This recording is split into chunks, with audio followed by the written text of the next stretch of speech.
I'm here today with Michelle Redfern, the founder of Advancing Women. Michelle is not only the founder, but she is also a partner of Circle In and one fabulous lady. So we're very lucky to have some time with Michelle today. What we're going to talk about today is the importance of taking control of parental leave.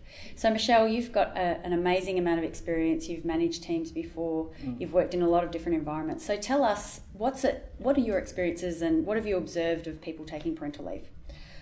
Well, what I've observed firstly is that I took 2 lots of parental leave myself, quite a long time ago though, so my children are adults now.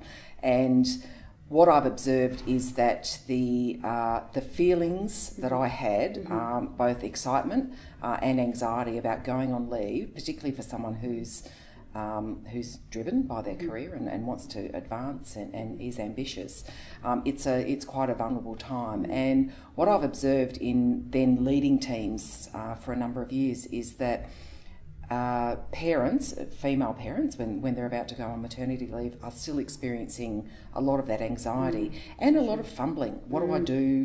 Where do I go? What's the process? How do we do this? So there's still a lot of confusion. And then on the flip side, I think from people leaders' perspectives, there's a bit of, what do I say? What do I do? Am I doing the right thing, the wrong thing, etc., etc. So I think there's still a lot of confusion. I think you're so spot on there. Like, we find that a lot at Circle In as well, that there's a lot of confusion and people sort of seem to, lack confidence or know what to do at the right time. So in that respect, I think that one of the common things that we find is that if no one is taking control of the process, or you're not having a great experience at work, that it's up to the individual to then take control of that parental leave experience. So in terms of your experiences, what would you recommend that women do, and why is it so important that they do take control? Well, that is absolutely the bottom line. So they may be in organisations of all different sizes. So very large organisations are likely to have policies and processes in place, but they don't always translate to operations. So for a woman who's about to go on maternity leave, or even at the time when you think, right, well, I want to start planning what my transition to maternity leave is going to look like, what my period of non-paid work, I should say, is going to look like, and then the return back. Yes, you do have to take control. And some of that is about saying, what do I want? And going back to, look, and I can probably illustrate a story with a client that I worked with last year. Worked for a very large consulting company with very mature policies and processes. However, this woman was really nervous about going on leave. She was nervous for a number of reasons. 1, she wanted to keep advancing and didn't want to be forgotten. 2, she didn't have a lot of faith in her people leader at the time for a range of reasons, but didn't feel like that person was going to keep her in the loop and keep her engaged. So my advice to her at the time was create a contact plan and have a very frank conversation with the people leader and her mentor or sponsor in the organisation to say, here's what I'd like to happen over the period of time that I'm going to be off. And for her, it was around, I want to come to team meetings if there's an all-team meeting. I'd like to still stay on email and keep my work email alive. I'd like to come to the social events that the team have, but more importantly, she said, if the jobs come up, I want to be able to have that are in line with my planned career path and my expressed desires to where I want to go. I'd like to know about it, and I said to her, she also needed to let her sponsor know that, so that her sponsor didn't inadvertently pop her into the back burner for 6 or 9 or 10 months. So being very open about what you want and how you want that to work was the very first step. The second part was documenting it and making sure the right people had that documentation. And it wasn't anything around getting people into trouble. It was about being very, very clear, because let's face it, particularly in big organisations, restructures happen, people leader changes happen. So women who are on maternity leave can often get caught up and forgotten a little bit in that process. So she developed a plan, and she said, these are the things I want to do. This is my contact plan. I'd like to check in, once every month to 6 weeks. Nothing for the first 6 weeks, but then check in. So essentially, she took control, and then she went to the right people to say, this is what I'd like to have happen.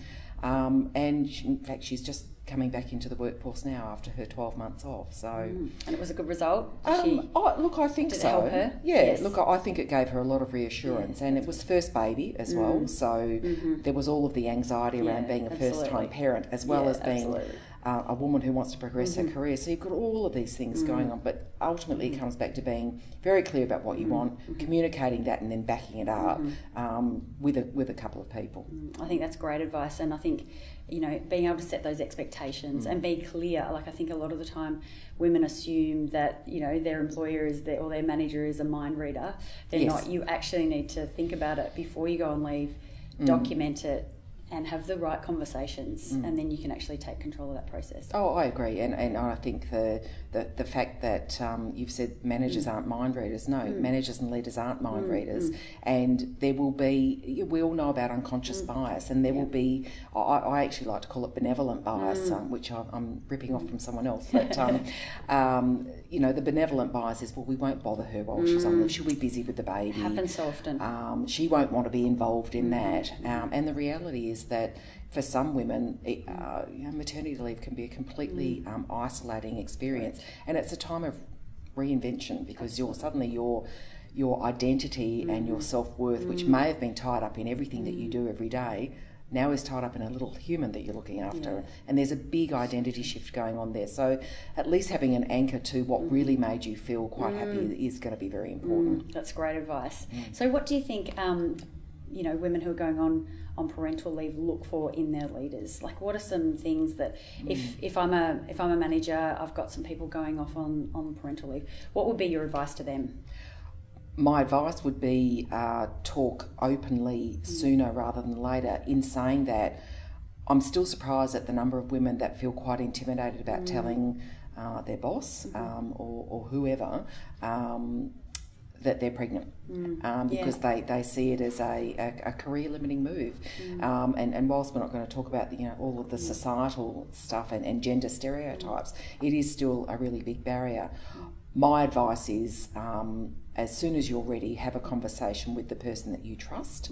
And look, that if that's not your people leader and you don't feel that you can talk to your people leader, talk to someone else in the organisation. Generally, you'll have an HR business partner or a mentor, or even another senior person that you trust, and ask for advice about how you might approach it. But I'm always one for an open, transparent conversation sooner rather than later. And then again, ask for. The woman should be asking for, what would you like me to do? How are we going to navigate this together? From a people leader's perspective, you can't go past a whole lot of empathy, and I've seen male people leaders, particularly those who are early in their career, a little bit like the deer in the spotlights when they're confronted with, oh God, I've got 2 or 3 women who are pregnant in my team.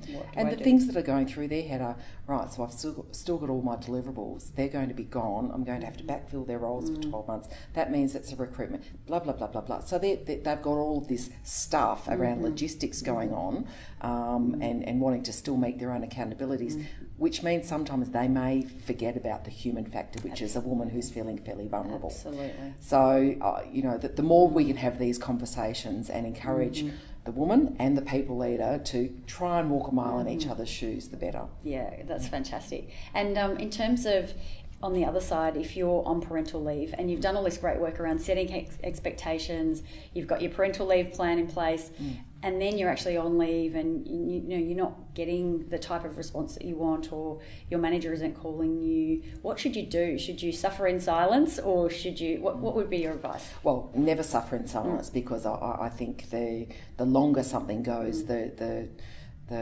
festier it's going to get. So, there's